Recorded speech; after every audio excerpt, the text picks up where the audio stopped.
One of the strangest things about living abroad isn't a distance. It's being told that because you left, you don't get to care anymore, as if your connection somehow expired.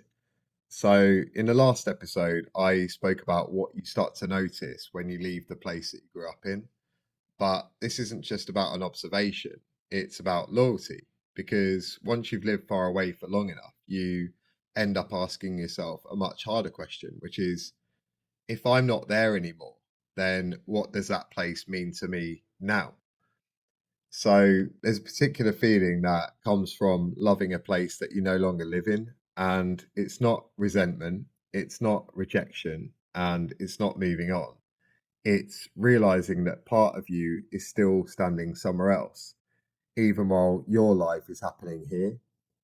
And for me, that place is England. I didn't leave because I stopped caring. I left because family circumstances forced a really difficult decision upon me. But every so often, I see comments online saying things like, well, you left, so you don't get to comment anymore. And I've always found that really strange because caring about a place doesn't suddenly stop just because you cross a border.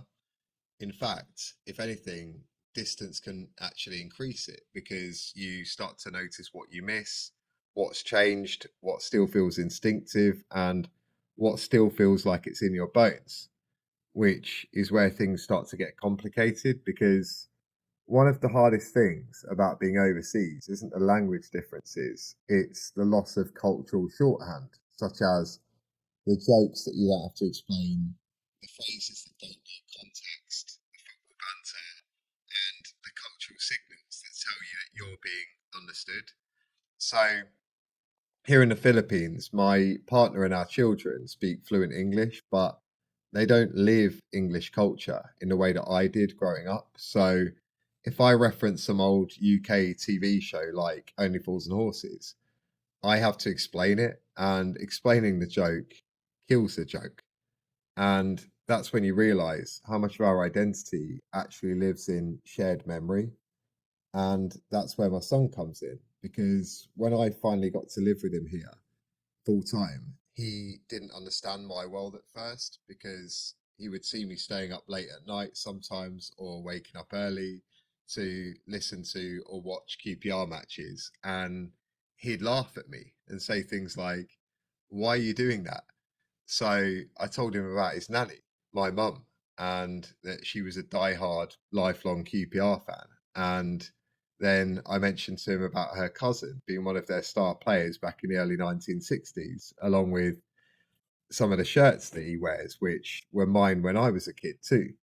So at first for him, it was just about the stories. And then one evening, just over a year ago, we watched a live game together. And QPR got a late winning goal scored by his favourite player, who then did a knee slide celebration in front of our team's fans who were celebrating behind the goal. And the noise, the limbs, the chants were all totally alien to him. He'd never seen anything like it. And suddenly something inside him clicked. And ever since, he's been completely hooked. So now he rides the highs and lows with me. When they win, he's ecstatic. And when they lose, he's really angry.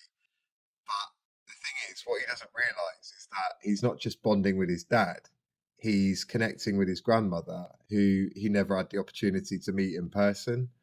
And that's culture being passed on, which is what I think it means to love a country from far away, not through slogans or arguments or trying to prove anything, but carrying it with you through your humour, your instincts, and what you choose to pass on to your children.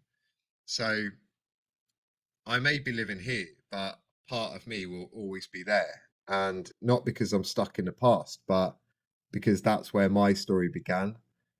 Therefore, distance doesn't cancel connection, it just changes form. And instead of standing in it, you carry it with you. So if you've ever felt that about a place, a culture, or a version of home, I'd be genuinely interested to hear your story. I'm Andy Gates, and this is Between Worlds. Thank you for watching, and I'll see you in the next one.